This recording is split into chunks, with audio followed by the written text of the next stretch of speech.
I noticed the password change at 2:47 a.m. when my banking app logged me out automatically. When I tried to log back in, my credentials didn't work. My stomach dropped as I requested a password reset, only to discover the recovery email had been changed too. At 8 a.m., I walked into First National Bank and requested emergency account access. The branch manager, Mrs. Coleman, recognized me immediately. "Miss Rodriguez, is everything all right? Someone changed my password and recovery email overnight. I need to access my account." After verifying my identity with my passport and answering security questions, she restored my access. Then she pulled up my transaction history and her expression changed. "Miss Rodriguez, there have been several large transfers from your account in the past 6 hours. Were you aware?" I looked at the screen. 20,000 to my sister Gabriella's account. 15,000 to my parents' joint account. 10,000 to my brother Miguel's account. 5,000 marked Family Emergency Fund. $50,000 gone while I slept. "No," I said quietly. "I wasn't aware." Mrs. Coleman's face tightened. "I'm flagging these transactions as potentially fraudulent. Can you tell me who might have accessed your account?" "My parents. Last week they'd asked to borrow my laptop for taxes. I'd foolishly left them alone with it for 20 minutes. "By family," I admitted. Her expression shifted from professional concern to something sadder. "I see. Unfortunately, this happens more often than you'd think. Would you like to file a fraud report?" "Not yet. But I need my account secured immediately. New password. New security questions. Remove any authorized users I didn't personally add." "Of course." She worked quickly, her fingers flying across the keyboard. "There. Your account is now fully secured. Is there anything else I can help you with?" I hesitated. "Can you check if there are any joint account holders I didn't authorize?" She checked, then nodded grimly. "Your father was added as a joint holder 3 weeks ago. The authorization signature appears questionable. They'd forged my signature." "Of course they had. Remove him." "And Mrs. Coleman? I need to transfer the majority of my funds to a private investment account. Somewhere they can't see or access." "Smart decision," she said, already pulling up forms. "I'll connect you with our wealth management division." My phone started buzzing. Multiple calls from Dad. I silenced it. The family group chat exploded with messages. "Dad, Maya, we need to talk. Family meeting tonight. 7 p.m. Don't be late." "Mom, it's important, Mija. We have exciting news about family investments." "Gabriella, thanks for the help with the car down payment, sis. You're the best." So that's what they were calling it. A car down payment. An emergency. Meanwhile, they'd stolen $50,000 from my account after locking me out. I typed back, "I'll be there. 7 p.m. I had 6 hours to prepare. I arrived at my parents' house at 6:55 p.m. Gabriella's brand new Lexus sat in the driveway, gleaming white with temporary plates. $50,000 of my money parked like a trophy. Mom opened the door, all smiles. "Maya, come in, come in. We have so much to discuss." The living room looked like a celebration. Champagne glasses. Appetizers. Miguel and his wife Sofia on the couch. Gabriella and her husband Carlos showing off car photos on their phones.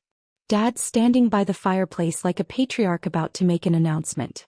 "Maya, sit." Dad gestured to the empty chair. "We have incredible news." I sat, my leather portfolio in my lap. "We've decided to make some strategic family investments," Dad began. Gabriella needed a reliable car for her new job. Miguel and Sofia need help with their house renovation. Your mother and I have some medical expenses coming up. And you took $50,000 from my account to cover it, I said calmly. The room went silent for a beat. Then Mom laughed nervously. Well, yes, but you always help family. We just streamlined the process. No need for all that back and forth asking and explaining. You changed my password, I said. You locked me out of my own account. You forged signatures to add Dad as a joint holder. Gabriella waved her hand dismissively. Oh, don't be so dramatic. It's just family helping family. You make good money with that tech thing you do. You can afford it. That tech thing is a software development company, I said. And you're right. I can afford it. But that's not the point. The point is family comes first, Dad said firmly. We raised you, fed you, paid for your education. Now it's your turn to give back. And we shouldn't have to beg for it every time there's a need. Miguel nodded. Honestly, Maya, you've always been kind of tight with money. This just makes things easier for everyone. Easier for you to steal from me, you mean? It's not stealing. Mom's voice rose. It's family redistribution. You have more than you need. You're single, no kids, living in that small apartment. We have real expenses. Real needs. Carlos leaned forward.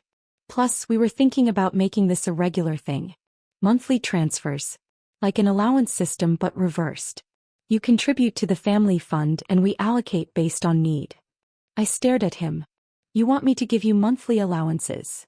Think of it as family investment, Dad said. We all benefit. And when you eventually settle down, have kids, need help, we'll be there for you. With my own money that you've been taking, I said. With family support, Dad corrected. Stop thinking so individualistically, Maya. In our culture, family shares everything. I opened my portfolio and pulled out a document. This is a fraud report from First National Bank. It details unauthorized access to my account, forged signatures, and $50,000 in fraudulent transfers. The room went cold. You filed a fraud report? Mom's voice was barely a whisper. Against your own family? I documented the fraud, I corrected. I haven't filed it yet. But I will if necessary. Necessary? Gabriella's voice went shrill. You'd send your own parents to jail over money? You'd steal from your own sister after locking her out of her account? I countered. Dad's face was turning red. We didn't steal. We took what we needed. What you should have freely given. Then why did you do it in the middle of the night? Why change my password? Why forge signatures? If it was just family helping family, why all the deception? No one answered. I pulled out another document. This is my real bank statement. The account you accessed? That's my spending account. I keep about $100,000 in there for monthly expenses and family emergencies. I slid the paper across the coffee table. Dad picked it up. His eyes went wide. Mom looked over his shoulder and gasped. What is this? Dad's voice shook. My actual net worth, I said calmly. My software company was acquired by tech giant last year. The sale price was $1.2 billion. After taxes and distribution to my partners, my personal share was $847 million. Current investment portfolio value, $1.1 billion. The silence was absolute. Gabriella snatched the paper. This is fake. This has to be fake. It's not, I said. Call the number at the bottom. That's my wealth manager at Goldman Sachs. He's expecting your call. He has permission to verify the information. Miguel was shaking his head. You're a billionaire, and you let us think you were just some freelance developer. You assumed I was just some freelance developer, I corrected. I never lied. You just never asked. None of you ever asked about my company, my work, my success. You just assumed I was the family ATM and treated me accordingly. Mom sat down heavily. Maria and I, we could have. Could have what? I asked. Treated me with respect? Valued my success? Been proud of me? You could have done all of that without knowing I was wealthy. But you didn't. This changes everything, Dad said, his voice taking on that calculated tone I recognized. With this kind of money you could help the whole family. Real help. We could pay off the house, buy investment properties, set up college funds. No, I said simply. No. I'm not giving you anything. In fact, I want the $50,000 returned within 30 days, or I file the fraud report. Carlos laughed incredulously. You're a billionaire and you won't help your family? That's sick. You're my family and you stole from me, I said. That's sick. I pulled out the last document. This is a settlement agreement. You return the $50,000. You surrender any financial information you have about me.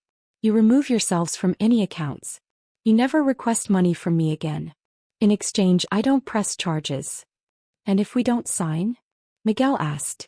Then I file the fraud report tomorrow. Bank fraud is a federal crime. You'll face prosecution, fines, and possible jail time. And I guarantee you won't see a penny of my money either way. Gabriella's face crumpled. I already spent $20,000 on the car down payment. I can't return it. Then you have a problem, I said. Figure it out. Sell the car. Take a loan. Get a second job.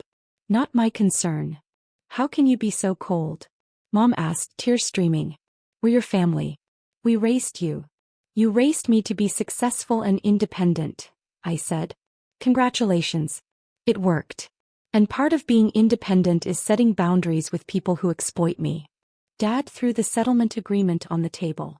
We won't sign this. You can't blackmail your own family. It's not blackmail. It's consequences. I stood, gathering my documents. You have 24 hours to decide.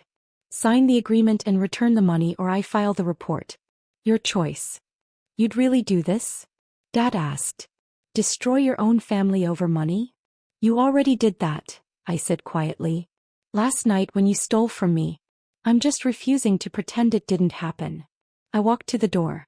Behind me I heard Gabriella crying, Miguel arguing with Sophia, Mom and Dad in heated whispers. My phone buzzed before I even reached my car. Gabriella, you're a monster. Mom is having a panic attack because of you. Miguel, this is all your fault. You should have just been honest about your money. Dad, sign the agreement and return the money? Where do you expect us to get $50,000? I blocked all of them and drove home. 23 hours later, my attorney received signed settlement agreements from all family members. The $50,000 was returned in 3 wire transfers over the next week. Gabriella sold the Lexus at a loss. Miguel took out a personal loan, and my parents withdrew from their retirement account. They tried to reach out several times. Relatives called to tell me I was tearing the family apart. Aunts sent texts about forgiveness and family values. My grandmother called me selfish and ungrateful. I didn't respond. I donated $50 million to organizations supporting financial literacy and protecting vulnerable people from family financial abuse. I established a scholarship fund for first-generation college students studying computer science. I bought my dream house, a modern masterpiece with floor-to-ceiling windows and a view of the mountains. And I lived my life without anyone having access to my passwords, my accounts, or my peace of mind. 6 months later, I received an email from Gabriella. Subject line, I'm sorry. I deleted it without reading. Maybe that makes me cold. Maybe it makes me unforgiving.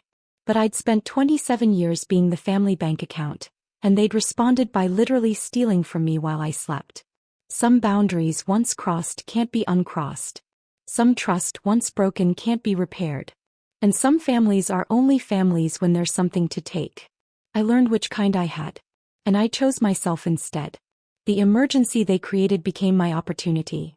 The opportunity to finally live free from people who saw me as a resource instead of a person. Best decision I ever made.